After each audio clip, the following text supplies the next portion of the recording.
Over to news now from Tamil Nadu. Let's get you the latest on the political war of words between the AIADMK and the DMK. We've been seeing it play out for the last 1 week now. You had Udayanidhi Stalin, the Tamil Nadu Deputy Chief Minister, launching a sharp attack on Edappadi K. Palaniswamy of the AIADMK, accusing him of turning into a full Sangi, as Udayanidhi Stalin put it. It's not the first time the DMK has used these kind of words against EPS, but now, of course, they're going all out with this campaign, essentially saying that Udayanidhi is, in fact, Udayanidhi essentially mocking EPS, saying he's abandoned his white shirt and now is completely covered in saffron, questioning how the AIADMK has agreed to an alliance with the BJP.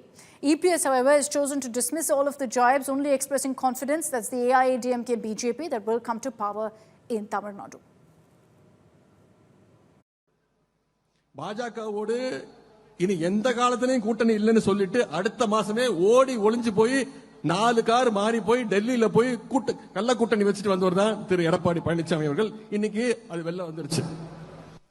இன்னைக்கு ஒவ்வொரு நாளும் திரு அமித்ஷா அவர்கள் ஒரு நாள் சொல்றாரு கூட்டணி ஆட்சி தான் அப்படின்னு. திரு எடப்பாடி பழனிசாமி அடுத்த நாள் சொல்றாரு கிடையாது தனித்துவமான ஆட்சி தான் அப்படின்னு. இப்படி அவங்களுக்குள்ளேயே ஒரு ஒற்றுமை இல்லாத நிலைமை போய்கிட்டு இருக்கு. இன்னும் சொல்றேன், ரெண்டு பேரும் போட்டி போட்டுக்கிட்டு இப்படி பண்ணிட்டு இருந்தாங்கன்னா தமிழ்நாட்டில் ஒரு தொகுதியில கூட டெபாசிட்ட கூட வாங்காது அந்த கூட்டணி. இந்து சமய அறநிலையத்துறை சார்பாக கல்லூரிகள் கட்டலாமா, இது எவ்வளவு பெரிய அநியாயம் அப்படின்னு பேசியிருக்கிறார். கோவில் நிதியில ஏழை எளிய பிள்ளைகள் படிக்க கல்லூரி தொடங்கினா திரு எடப்பாடி பழனிசாமி அவர்களுக்கு ஏன் கோபம் வருது? இந்து சமய அறநிலையத்துறையே இருக்கக்கூடாதுன்னு சொல்ற பாஜகவோட கூட்டணி வச்சதுனால இன்னைக்கு எடப்பாடி பழனிசாமி அவர்களும் ஒரு முழு சங்கியா மாறி இருக்காரு. அவர் பிரச்சாரத்தை ஆரம்பிக்கும் பொழுது வெள்ளை வேட்டி வெள்ளை சட்டையோட தான் ஆரம்பிச்சார். ஆனா இன்னைக்கு முழுசா காவி சாயத்தோட இருக்கிறார் திரு எடப்பாடி பழனிசாமி அவர்கள். தெளிவா சொல்லிட்டேன், பெரும்பான்மையோட அதிமுக வெற்றி பெற்று ஆட்சி அமைக்கும். நன்றி, வணக்கம்.